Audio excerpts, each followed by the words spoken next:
E eu queria compartilhar com vocês algumas coisas que são fundamento para o que nós estamos fazendo. Porque a ideia que se tem muitas vezes é de um rito religioso, de uma programação religiosa. Para quem não faz parte da igreja, é até estranho, assim. Mas como assim? Eu vou lá, mas e essas coisas eu não entendo.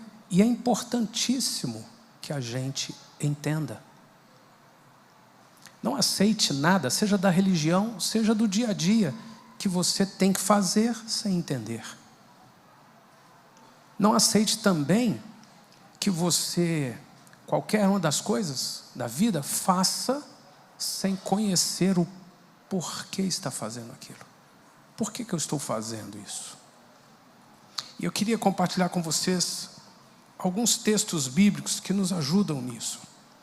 Vocês receberam um programa, um arquivo com todos os motivos de oração de cada uma das noites. É 1 hora só, de 7h30 até as 8h30. Se você quiser vir direto do trabalho, venha. A gente já vai ter irmãos aqui, a gente senta, lancha junto, e 7h30 a gente começa um tempo de oração, de unção, pelos motivos específicos.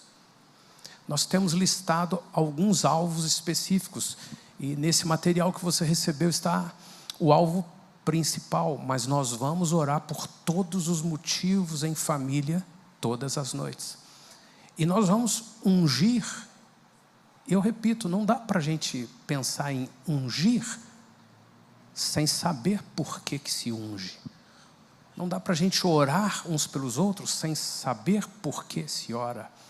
E eu queria compartilhar isso com vocês. E antes de lermos qualquer um desses textos, eu quero pedir aos irmãos que me perdoem se em algum momento eu coloquei a semana de oração como uma obrigação e alguém sentiu assim, eu estou sendo obrigado a vir.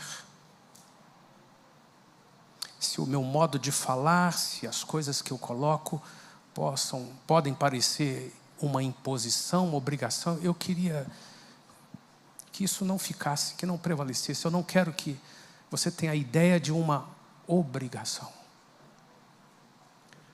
Não tenha a ideia de que tem que ser assim. E às vezes eu posso ser pesado no que eu falo, como falo, e erro se sou assim.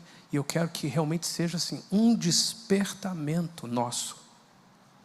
Meu Deus, esses dias nós estamos lidando com uma família, questões muito pesadas, e muito pesadas há muitos anos. E aconteceu algo assim que foi acima de tudo que eles já vivenciaram. E aí nós fomos descobrir que alguém na família resolveu acatar um convite e foi a um outro estado para uma cerimônia indígena. E nessa cerimônia, que parece algo assim muito exótico, muito legal, instagramável, uma coisa assim diferente, interessante, curiosa, levou-se oferendas, fez-se um pacto com o pajé. E aquelas pessoas voltaram para casa numa euforia. Agora vai, tomara que dê certo. E não imaginaram nunca que estavam se comprometendo com as trevas, do jeito que o maligno veio para destruir aquelas vidas. Mas é destruir mesmo.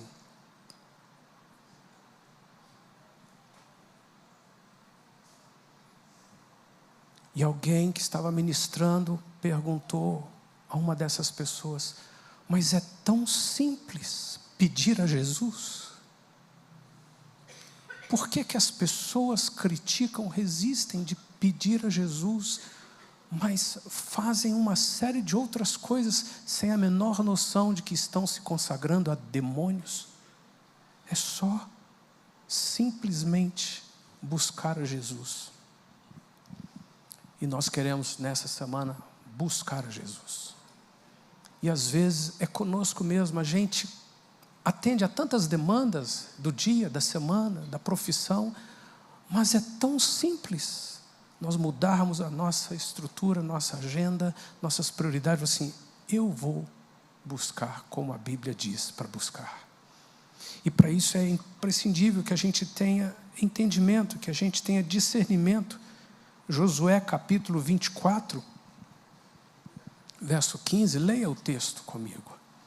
Josué capítulo 24, verso 15, diz: porém, se vos parece mal servir ao Senhor, escolhei hoje a quem servais, se aos deuses a quem serviram vossos pais, que estavam da além do Eufrates, ou aos deuses dos amorreus, em cuja terra habitais.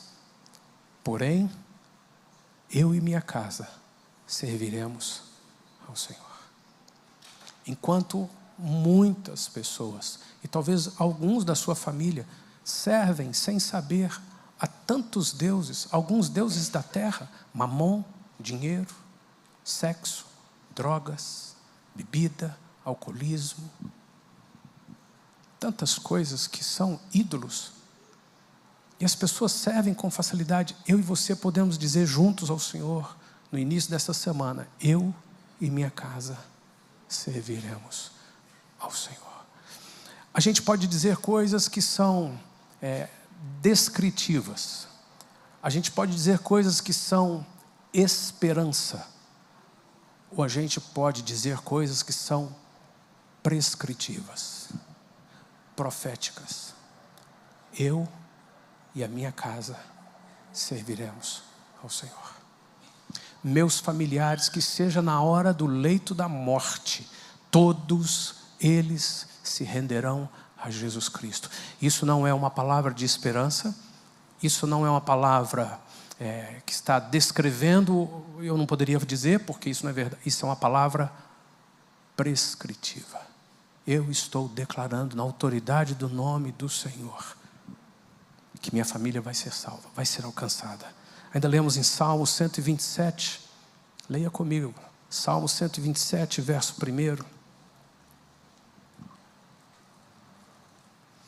Senhor, aonde não há ainda estrutura, ou vasilhas, ou condições de entender a palavra, os elementos do reino de Deus, é um idioma diferente, é uma linguagem completamente diferente, desconhecida, que venha do Teu Espírito Santo.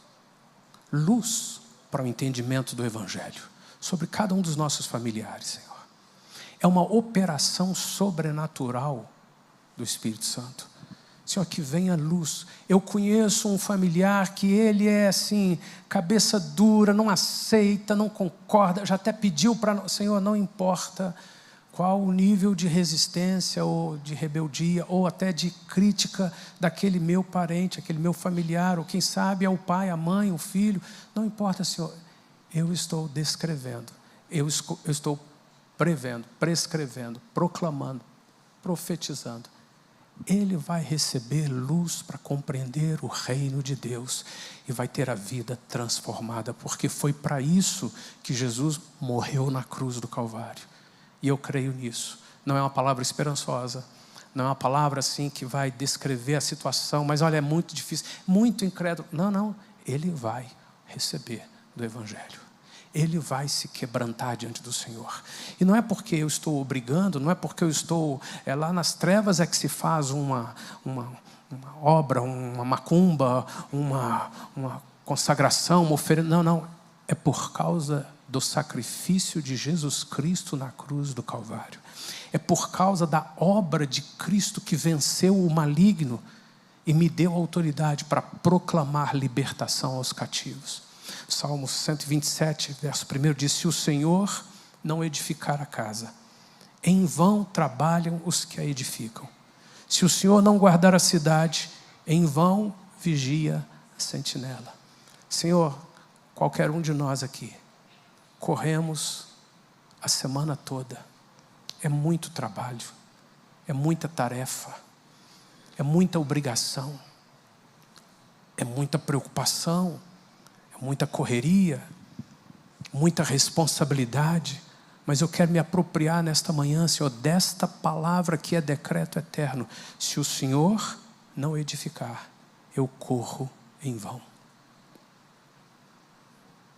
E eu não quero chegar a uma determinada idade e descobrir que eu corri em vão.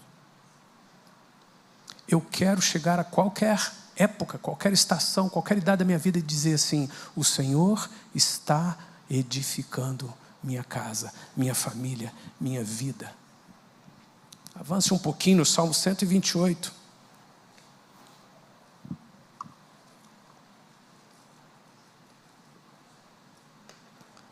Salmo 128, verso 1 diz: bem-aventurado aquele que teme ao Senhor e anda nos seus caminhos.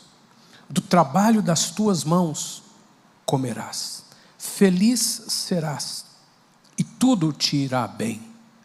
Tua esposa no interior da tua casa será como a videira frutífera, teus filhos à roda da tua mesa serão como rebentos da oliveira. Eis como será abençoado o homem que teme o Senhor. Você pode fechar os seus olhos por um instante. Você pode dizer no seu espírito, e para isso a gente usa a mente, mas eu digo no meu espírito, não apenas racionalmente, eu digo no meu espírito: eu sou uma pessoa que teme a Deus. Eu sou uma pessoa que honra a Deus. Eu sou uma pessoa que reconhece Deus. O ar que eu respiro é Deus me mantendo em vida. Eu reconheço. Então, eu serei abençoado. Eu serei abençoado, Senhor, porque eu temo, e está escrito na tua palavra: abençoado será o homem que teme ao Senhor. Agora eu estou pedindo, Espírito Santo, me ilumina, Senhor. Eu não quero apenas entender no meu intelecto ou sentir com as minhas emoções. Eu quero entender com o meu intelecto. Eu quero sentir com as minhas emoções. Mas eu pessoalmente estou te dando autorização, legalidade. Eu estou te convidando a me convencer no meu espírito de 3 questões. E eu quero convidar você a prestar atenção nessas 3 questões que eu vou ministrar. São fundamentos para esta semana de perseverança no altar, em oração. E ainda que o seu familiar por quem você está orando, ou se lembrou, ou convidou, não aceite, não venha, você vem. O Senhor vai operar, ainda que ele não esteja aqui. Porque o que você quer não é que ele vire crente. O que nós queremos não é que ele seja membro da igreja. O que nós queremos é que nossa família esteja no altar do Senhor. Que todos tenham um encontro pessoal com Jesus Cristo. Isso é feito por causa de alguns fundamentos eternos, alguns fundamentos bíblicos. E eu queria compartilhar com você o fundamento da unidade e da comunhão. Por que fazemos isso em unidade? Por que é mais fácil sermos exitosos se nós estamos juntos? Fundamento da unidade e da comunhão. Por isso nós separamos uma semana para estarmos juntos, orando por nós. Você, na sua casa, no meio dos seus desafios, é como aquele cordeirinho que se isolou do rebanho e foi cuidar de si e se torna presa fácil de qualquer inimigo. Mas na comunhão, na unidade, nós nos fortalecemos. O segundo fundamento é o fundamento da oração. Por que orar? Não diz respeito a uma prática religiosa, não diz respeito a uma reza qualquer, não diz respeito a um rito religioso, diz respeito a uma ação que Deus nos deu. Oração, o elemento da Bíblia,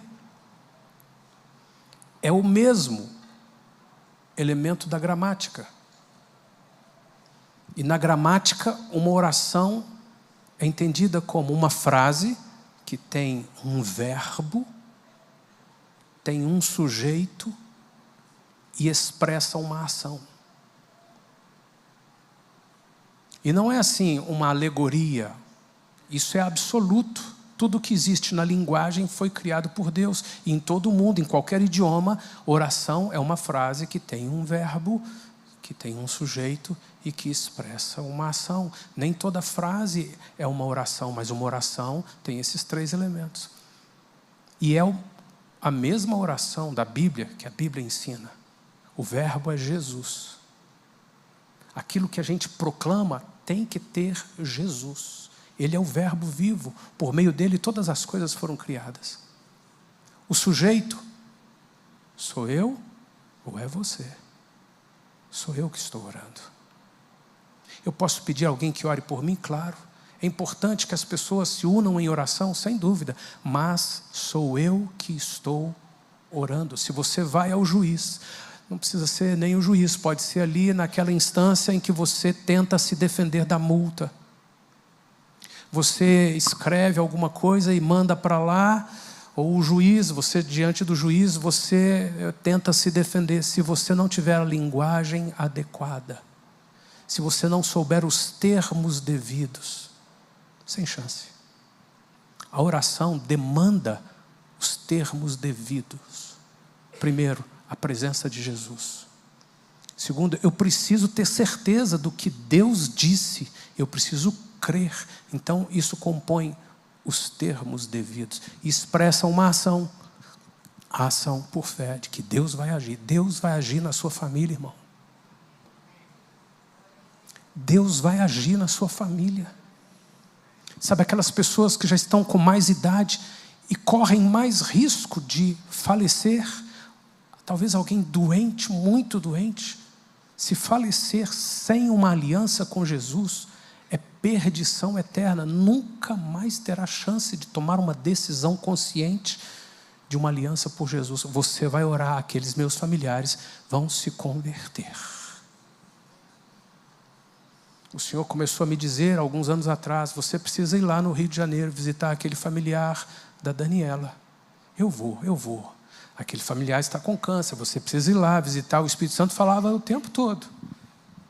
Um dia, o Espírito Santo falou comigo assim, na sequência de vezes que me lembrava disso. Tem que ser hoje.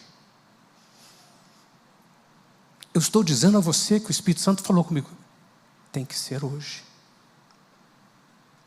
Eu peguei o carro, fui ao Rio, cheguei lá no final do dia, dormi lá com os meus amigos, pastor Paulo Brito, da Igreja Maranata.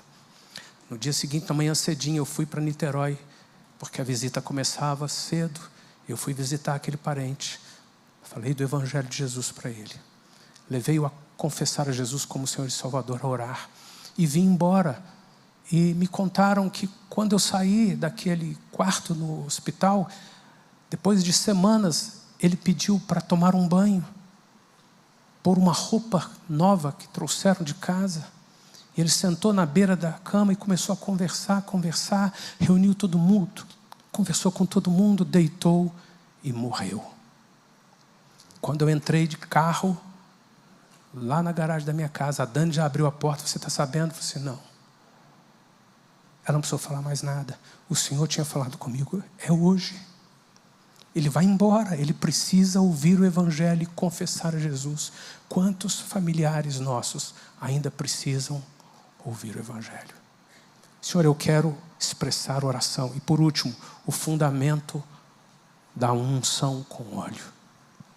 Eu quero falar desses 3 elementos. Leia então comigo Salmo 133, verso 1.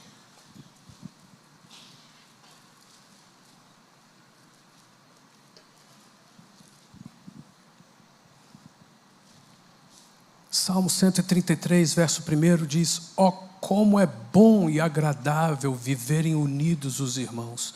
É como óleo precioso sobre a cabeça, o qual desce sobre a barba de Arão, e desce para a gola das suas vestes.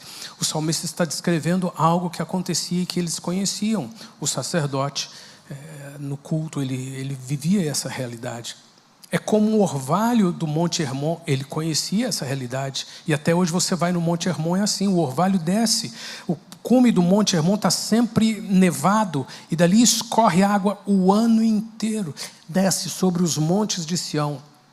Ali ordena o Senhor a sua bênção e a vida para sempre. A reunião, a congregação, o estar junto, segundo o decreto eterno de Deus, é como esse monte. Você vai lá no deserto em Israel, é deserto, mas eles estão plantando frutas, flores, e você vê canos largos correndo Israel inteiro, o deserto todo. E se você acompanhar, se você procurar saber, você vai descobrir que aqueles canos saíram do mar da Galileia, não de outro lugar. E você vai ao mar da Galileia e você descobre que é um lago tão grande que é chamado de mar. E se você for na ponta, no início desse lago e seguir, você vai seguir o Rio Jordão. E se você for seguindo terra acima, o Rio Jordão, você vai chegar aos pés do Monte Hermon. E você vai descobrir que o Monte Hermon brota água, desce água da neve o ano inteiro, desce água das rochas o ano inteiro, e dali supre o deserto. A Bíblia está dizendo, se eu decido congregar, se eu coloco isso como algo de valor para mim, vai descer água até lá no deserto. Ele usa a figura do sacerdote que recebe óleo, e você pode derramar óleo aqui sobre a sua cabeça, vai escorrer por tudo quanto é roupa, canto, dedo, até lá no pé, o óleo escorre. O Senhor está dizendo, na congregação, o estar juntos, o estar unido, derrama uma bênção que só vem quando nós estamos unidos. Em Hebreus capítulo 10, verso 24, consideremo-nos uns aos outros para nos estimularmos ao amor e às boas obras, não deixando de congregar-nos. O salmista declara, alegrei-me quando me disseram, vamos à casa do Senhor. O fundamento da unidade e da comunhão é a palavra. A Bíblia diz que é assim. E eu e você estamos hoje sendo renovados. E vem o Senhor Jesus e diz, porque aonde estiverem 2 ou 3 em meu nome, eu estarei no meio deles. Nós estamos hoje aqui de manhã, como estamos todo culto, como estamos no pequeno grupo, como estamos no culto de oração, unidos, congregando, reunidos. Coloque isso como um valor para a sua vida. Não tem nada que eu tenha que fazer, que eu possa fazer, que é sozinho, que tem tanto valor quanto quando fazemos em união, quando fazemos em comunhão. E o Senhor ainda diz, porque assim como o corpo é um e tem muitos membros, e todos os membros, sendo muitos, constituem um só corpo, assim também é o corpo de Cristo. Vós sois membros individualmente, mas sois membros de um corpo. Então nós estamos reunidos nessa manhã e nós queremos alcançar aqueles que estão participando pela internet e que por algum motivo real não puderam vir. Se você não está vindo porque você se acomodou em ficar em casa, eu sinto te dizer, você precisa despertar e sair de casa. Mas aqueles irmãos estão aproveitando um recurso que Deus nos deu, estão participando do culto agora pela manhã e podem ouvir, podem receber. Nós também estamos ministrando sobre eles, que sejam alcançados nessa congregação, nessa reunião do corpo de Cristo nesse domingo para uma semana de altares e milagres do Senhor. Segundo fundamento, o fundamento da oração. Tiago capítulo 5, leia comigo Tiago capítulo 5. Por que nós estamos reunindo todos os dias nesta semana, começando agora? Porque tem uma bênção específica quando o povo se une, congrega, se reúne. E você e eu vamos desfrutar disso. Senhor, já é o suficiente. Tua palavra diz, ela é imutável, ela é inerrante, ela é decreto eterno sobre qualquer decreto da terra, sobre qualquer decreto de qualquer congresso, de qualquer rei, está a palavra do Senhor. A palavra do Senhor é soberana sobre os decretos e as leis da natureza. Muito mais sobre qualquer coisa que vivemos, sobre qualquer coisa que passamos no dia a dia. O decreto de estarmos juntos e unidos. Segundo fundamento, o fundamento da oração, Tiago capítulo 5, verso 16. Tiago capítulo 5, verso 16 diz: confessai, pois, os vossos pecados uns aos outros, e orai uns pelos outros, para serdes curados. Leia de novo, leia em voz alta.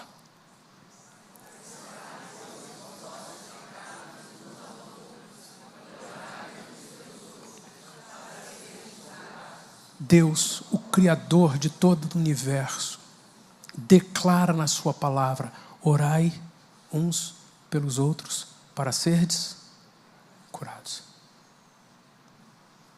O fundamento da oração é que a Bíblia declara, o Senhor declara, o reino de Deus flui assim. Quando nós oramos uns pelos outros, nós podemos ser curados. Nós estamos nos reunindo, e sabemos por que estamos nos reunindo, e nós estamos nos reunindo para orar, porque está escrito que quando oramos uns pelos outros, nós somos curados. A palavra do Senhor diz ainda em Mateus 7, capítulo 7, verso 7: pedi e dar-se-vos-á, buscai e achareis, batei e abrir-se-vos-á, pois todo o que pede recebe, o que busca encontra, e a quem bate abre-se-lhe-á. Jeremias ainda declara: clama a mim, eu vou te responder. Eu e você podemos falar assim: Deus, o Senhor disse nos teus decretos eternos que se eu clamar, o Senhor vai responder. Eu estou vindo orar, clamar, declarar, em comunhão com os meus irmãos. O Senhor disse que onde estiverem 2 ou 3, o Senhor está reunido, que há uma bênção específica que o Senhor derrama quando estamos juntos. É por isso que nós estamos reunidos nesta manhã. É por isso que eu vim aqui, não é porque eu sou da religião e eu participo, e graças a Deus esse domingo eu consegui vir para o culto. Não, é porque isso é um valor, Senhor. E nós estamos orando uns pelos outros.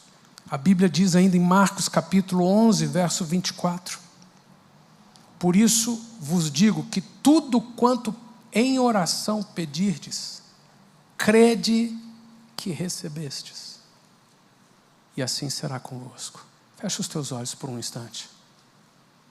Qual é a questão familiar que você está trazendo no altar do Senhor? Você crê que vai receber? Senhor, eu estou me reunindo, vou levantando altares, subindo a montanha. Eu estou no teu altar.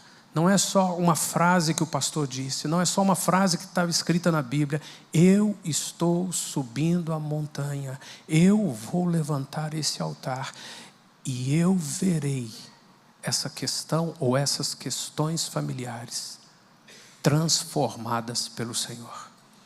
Porque está escrito que todo aquele que pede ao Senhor, crendo, recebe. Assim será convosco, diz a palavra. Senhor, nós estamos colocando diante do Senhor muitas questões familiares. Você pode usar o aplicativo lá, o QR Code da igreja, e você pode escrever suas orações. Eu e o Tiago estamos recebendo essas orações e nós estamos indo para o altar do Senhor orar. Tem outros irmãos que não recebem o texto, não recebem o que você escreve, mas recebem que tem um nome e tem um motivo genérico. E nós temos aqui, até na terça-feira, pessoas orando pelos seus motivos de oração. Faça isso essa semana, todos os dias, coloque motivos de oração. Senhor, eu estou orando por esse familiar, eu estou orando por esse assunto, eu estou orando por essa questão, e eu estou orando crendo em que o Senhor vai receber no altar que eu estou levantando minhas orações, e a oração do justo é poderosa e eficaz. Por último, o fundamento da unção com óleo. Por que que estamos ungindo com óleo? A religiosidade, ela gera muitas coisas. Alguns ensinaram, outros creem que se for um óleo que trouxeram de Israel, esse é abençoado. Não, isso não funciona. Que se for um óleo que o pastor consagrou aqui, esse funciona. Não, isso não funciona. Você pode vir aqui, nós temos aqui alguns vidros de óleo, Esses óleos são comprados no mercado. Poderia ser azeite, não é azeite porque o azeite ele é mais difícil para ser usado aqui no altar do Senhor. Mancha muito, só por isso. Então a gente usa um óleo que ele é menos agressivo, mas é um óleo. E a Bíblia ensina que o óleo é a representação do Espírito Santo. O texto diz assim, Tiago, capítulo 5, de novo, verso 14 agora. Está alguém entre vós doente? Chame os presbíteros da igreja, e estes façam oração sobre ele, ungindo-o com óleo, em nome do Senhor. E a oração da fé salvará o enfermo, e o Senhor o levantará. E se houver cometido pecados, serão perdoados.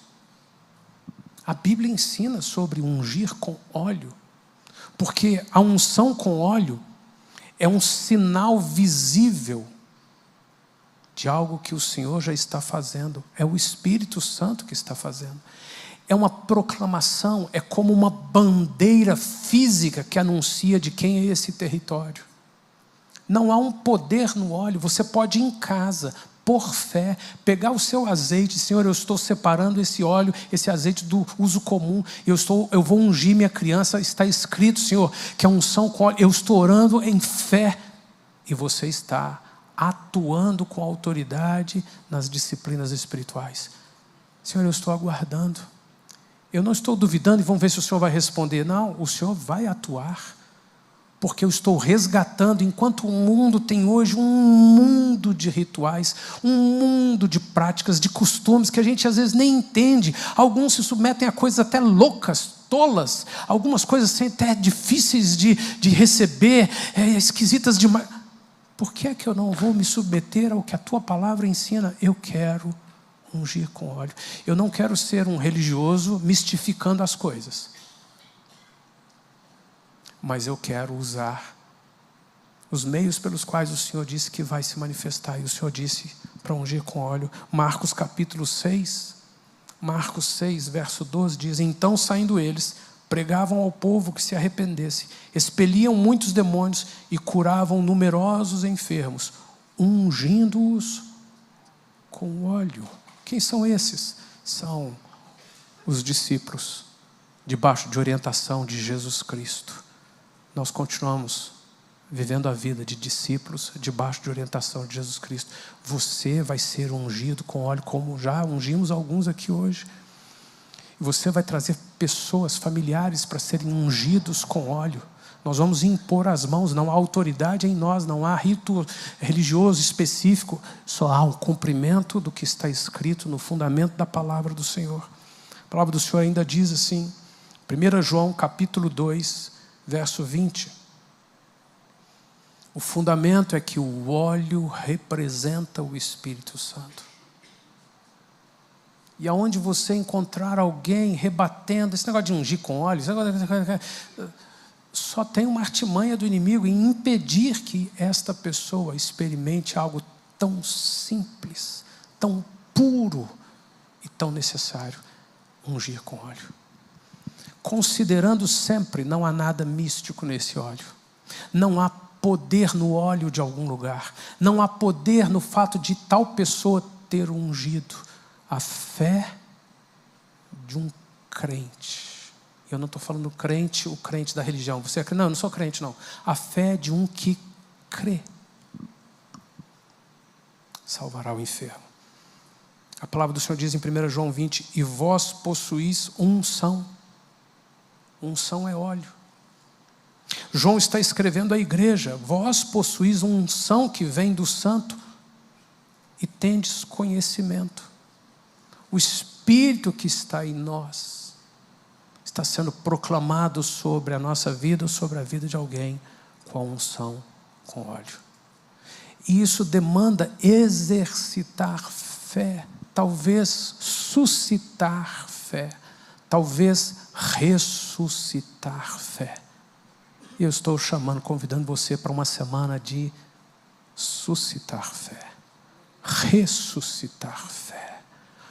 Talvez realmente você aprender a exercer fé em algumas áreas que estão pesadas, estão difíceis ou não tem esperança. Senhor, minha família.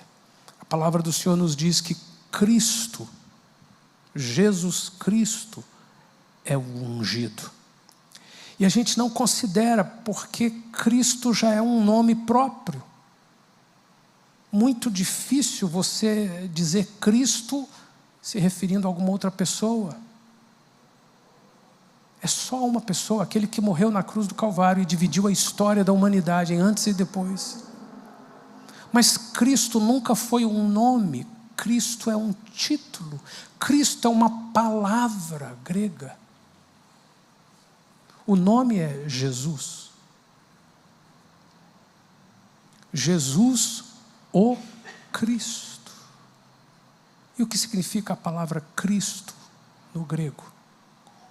Ungido. Pensa que Jesus, Isaías declara isso 700 anos antes, foi ungido. Sobre ele está o espírito de sabedoria, espírito de inteligência, espírito de graça, autoridade. Jesus é o ungido. Senhor, eu quero resgatar na minha vida cristã, na minha vida cidadã, eu quero resgatar não só um conceito, mas o conceito do reino de Deus, da unção com óleo.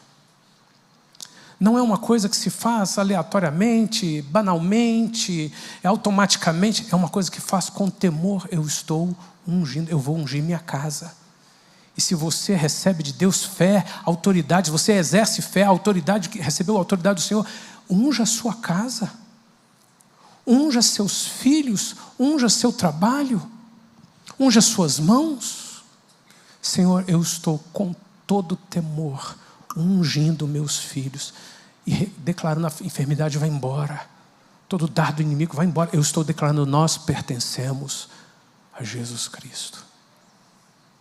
E nós vamos resgatando alguns valores do reino de Deus que estão perdidos até mesmo dentro da religião. Pelo automatismo, por aquilo que tem que ser só espetáculo, ou talvez até manipulação religiosa, de alguém que vem, me unge, me unge, me unge, sem a menor noção do que é isso, como se fosse um toque mágico. Não, Senhor, nós estamos juntos, congregados, reunidos, em unidade nesta manhã, dizendo, nós vamos orar, porque está escrito na tua palavra, que a oração do justo é poderosa, e nós vamos ungir, porque está escrito, que deve se ungir com óleo, porque isso proclama a presença do Espírito Santo. Você crê nisso, irmão? Amanhã nós vamos estar aqui reunidos e nós vamos trazer todos os homens aqui à frente. Há uma autoridade de Deus. O homem não é maior do que a mulher. O homem não é mais poderoso que a mulher. O homem não é melhor do que a mulher. O homem não é quem manda na casa. O homem é um sacerdote. Mas muitos pais, muitos maridos, muitos profissionais, muitos homens perderam não só a autoridade, a noção de autoridade. Alguns são os que gritam, os que mandam, os que querem ser os reis.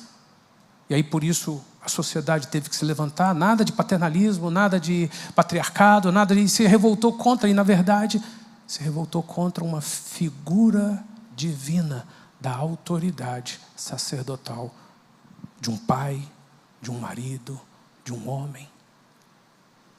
E nós vamos para diante do Senhor e nós vamos pedir ao Senhor que os homens amanhã sejam quem vai ver fluindo das mãos unção sobre a casa, sobre os filhos.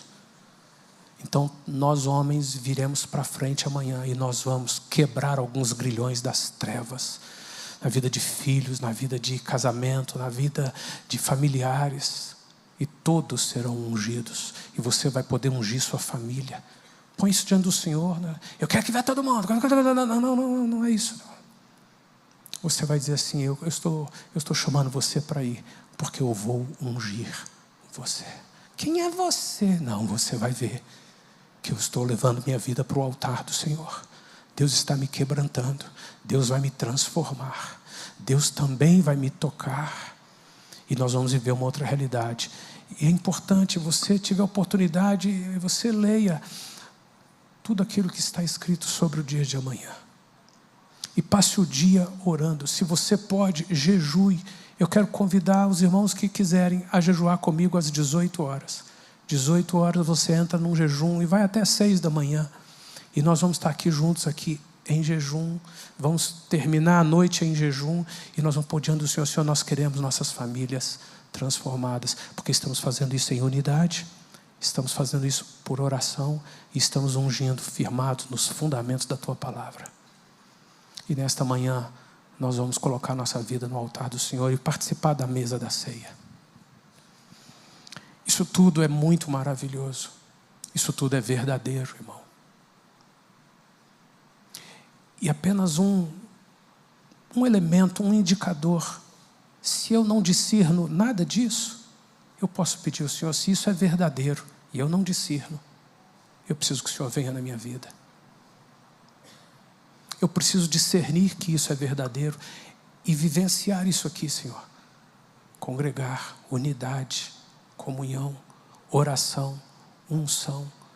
Mas nada disso flui se a minha vida está carregada de pecados não confessados.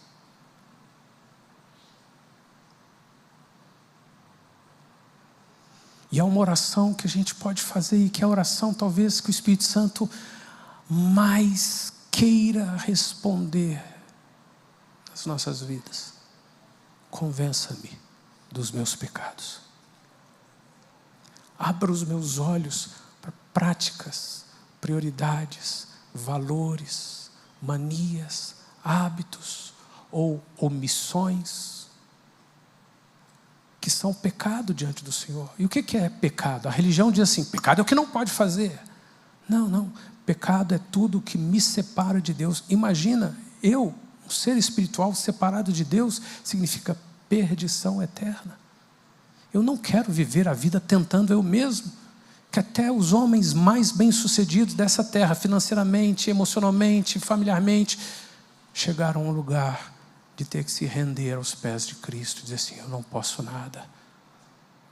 Eu não consigo nada. Às vezes é uma enfermidade que leva o sujeito a entender assim, eu não posso. A vida é um sopro, eu não governo nada.